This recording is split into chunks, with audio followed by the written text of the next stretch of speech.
Sarjan toisessa osassa seurataan kolmannen ajopäivän tapahtumia.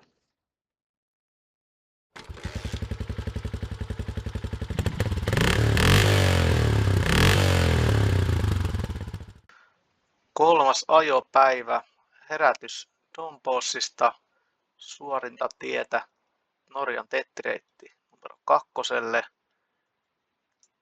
Maisemat alkoi heti tällä pätkällä. Siinä tuli jo ihmeteltyä ja jopa tämä pätkä kesti jo niin paljon, kun piti jatkuvasti pysähdellä ja ottaa valokuvia. Heti perään reissun yksi pakkokohde, Plohelle kiipeäminen pyörän kanssa 1600 jotain metrejä. Sitten jonkun aikaa teetti ykköstä ja sitten siirtyminen asfaltille ja kohti Dalsnippaa. Ja sitten täältä Geirangerin vuonnosta ja sitten Elsdals siis lautalle ja ajatus oli käydä Trollstigenin näköalapaikalla. Tiehän oli itse suljettu tämä pätkä, niin sitä ei nyt kuitenkaan olisi saanut ajaa, mutta sitten kello näytti sen verran paljon jo, niin jäi itse asiassa tämäkin pätkä seuraavaan kertaan. Ja sitten vaan kierrettiin ja takas sama hotelli Dombossi. Aamu oli tyypillisen norjalaisen tyyliin aika tollanen sumunen ja ajattelinkin, että mitäs Plohoon kiipeämisestä tuleekaan. Mutta onneksi se siitä sitten alkoi selkiytyä aika nopeasti. Ja pyöräkin tallessa heti ikkuna alla, niin siitä oli hyvä lähteä aamupalan jälkeen liikenteeseen. Ihan hotellin vieressä olikin hiihtokeskus ja ihan komeen näköiset rinteetkin siellä oli. Eipä sitä pystynyt ajaa kuin 200 metriä ja heti piti pysähtyä ihastelemaan maisemia. Siitä sitten muutama kilometriä oltiinkin jo tettireitillä. Jonkun aikaa asfalttia, kunnes lähdettiin kiipeilemään tonne ylemmäs. Näihin kavereihin sai totutella sitten koko reissua ja niitä oli joka paikassa. Tietulleista muutama sana. Niitä riittää noilla tettireiteillä. No nopeasti laskettuna törmäsin ainakin 5 erilaiseen tietulliin. 2 niistä oli ihan kameroilla ja ne olikin ihan sinänsä käteviä. Ei tarvinnut sen enempää murehtia sen, kun ajeli vaan ja illalla kävi katsoa netistä. Oli Passpay ja YouPark, niin sinne palvelun syötti sitten rekisteritunnuksen ja sieltä sitten näki, missä olit ollut ja voit maksaa ne aika helposti. Toki Passpaytä se ei löytänyt mun rekisteritunnusta, eli en ole sitten niistä teistä maksanut yhtään mitään. Sen lisäksi oli paikallinen MobilePay, eli Vipps. No, en saanut sitäkään toimimaan, eli osat tiet sitten ajeli ilman maksamista. Sitten oli jollain tiellä oli QR-koodi, ohjasi jonnekin sivulle, missä sai maksaa. No, sen tuli maksettua. Ja osassa ihan sai maksaa rahalla. No, eipä ollut kruunuja, niin tipauttelin niitä euroja sitten sinne niin, ja kirjoittelin kuitteja sun muita. Niin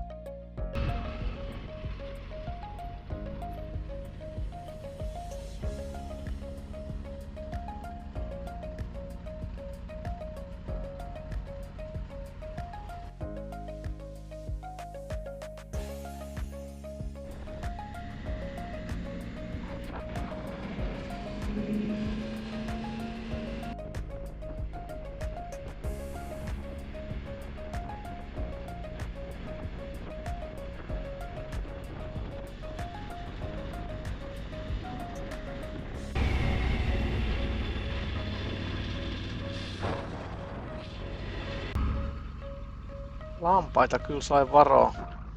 Ne aika hyvin maastoutui tonne maastoon ja sitten ei oikein tiennyt miten ne pomppii, kun ei ole kauheasti kokemusta lampaiden kanssa ajamisesta.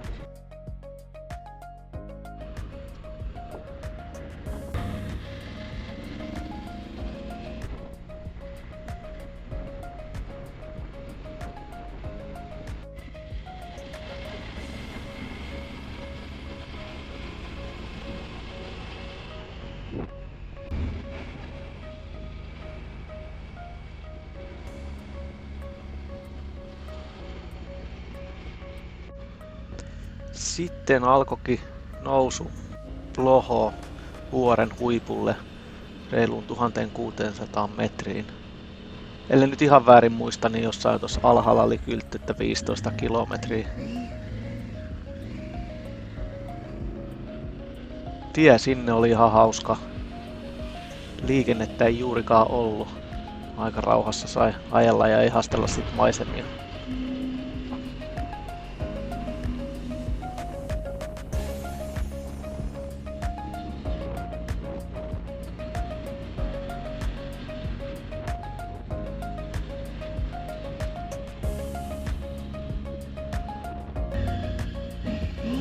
Päästäkää ohi.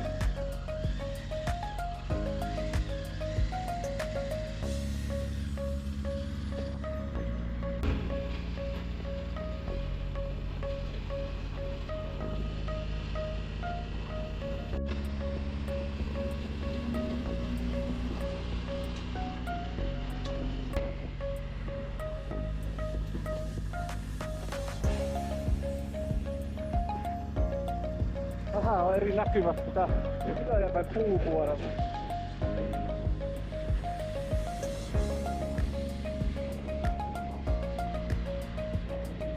Aivan uskomaton. Päiviä jotain sairoksia.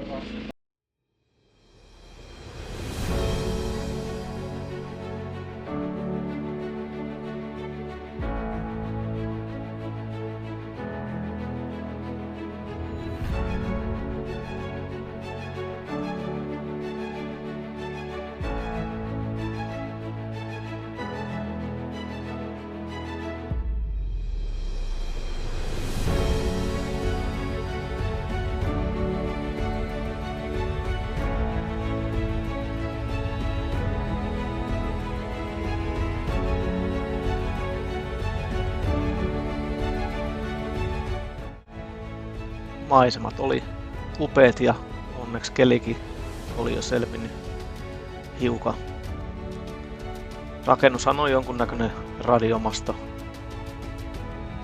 Siinä sitten dronella laitoin jonkunnäköisen Mastershots-asetuksen päälle ja se pitikin sitten pistää paussille ihan siinä loppuvaiheessa, kun alkoi tuntua, että nyt se ajaa kyllä päistä mastoa. Mutta tällä kertaa drone tuli turvallisesti kuitenkin alas.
Sitten tulikin seuraavat elukat, joita sai pikkasen varoa tämän matkan aikana.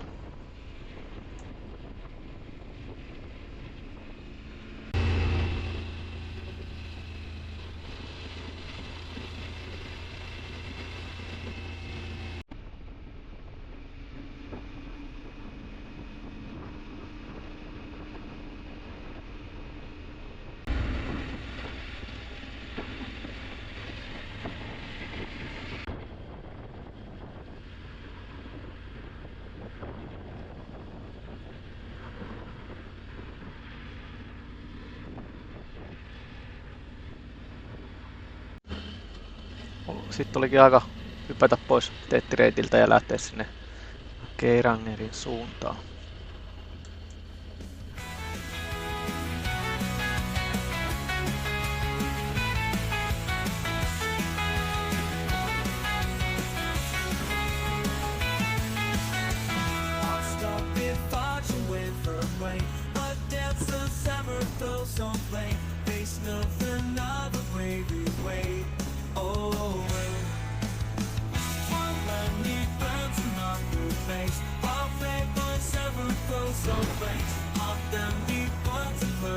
rain. Oh well. Baby father feels again like in Campermill. Oh, oh, all the baby for the viewer and the fall rain. Some make the western way. Oh, oh, all the baby for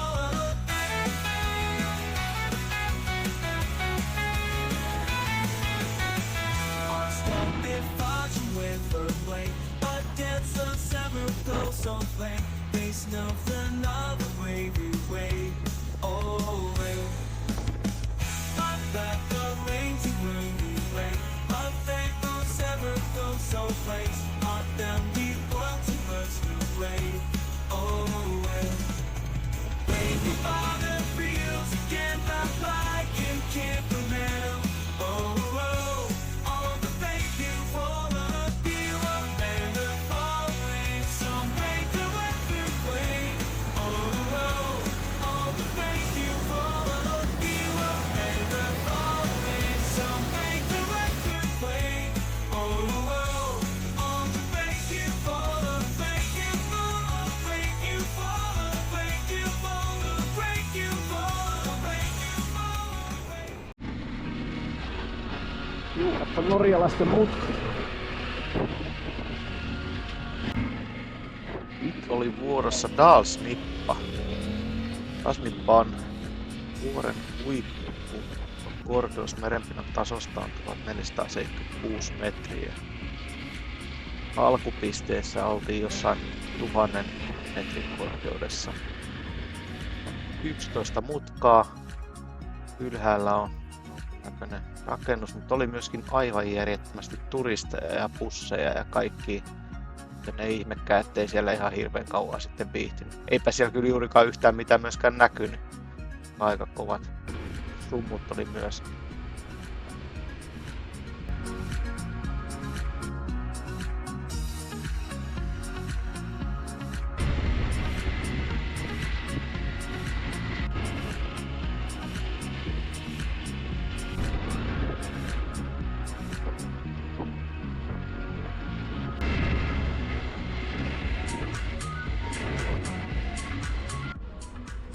Matka jatkuu kohti Geirangeria. Se jatkuu kyllä todella hitaasti. Busseja joka suuntaan. Jyrkkiä mutkia ja bussit jumissa ja kaikki. Varmaan tää 30 kilsan pätkä vei aikaa sitten jo sen verran paljon, että Trollstigenin senkin takia ei käymään. Maisemat oli hienot.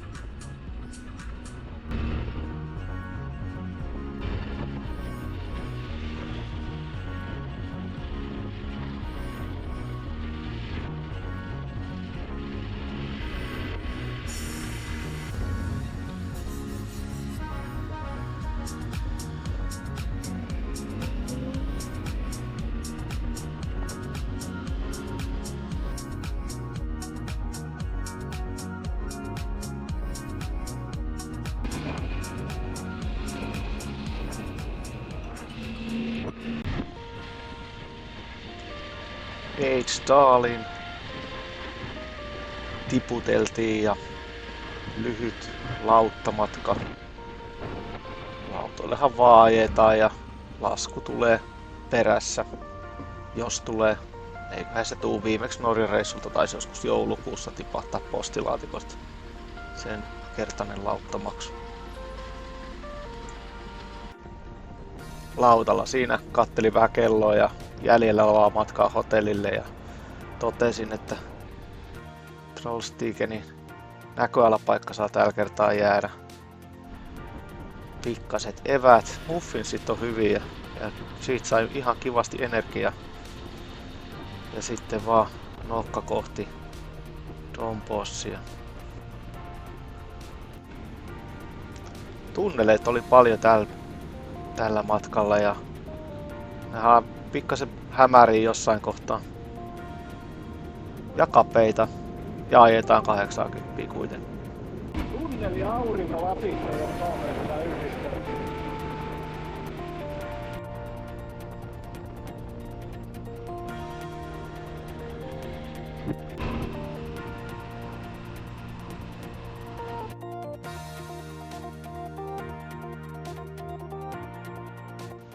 pikainen pysähdys Trollvägenin pysähdyspaikalle.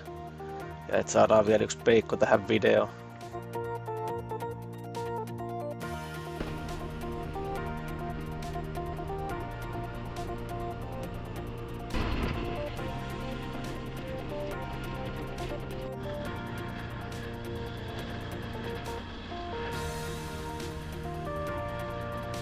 Loppukilometreille tulikin kauhea sade sit vielä ja bussipysäkille suojaan laiskotti eikä jaksanut pistää sadevaatteita. Mut kun pääsi hotelliin, niin aurinko taas paisto. Voi lähteä valmistautumaan seuraavaan päivään. No niin, tapahtuu.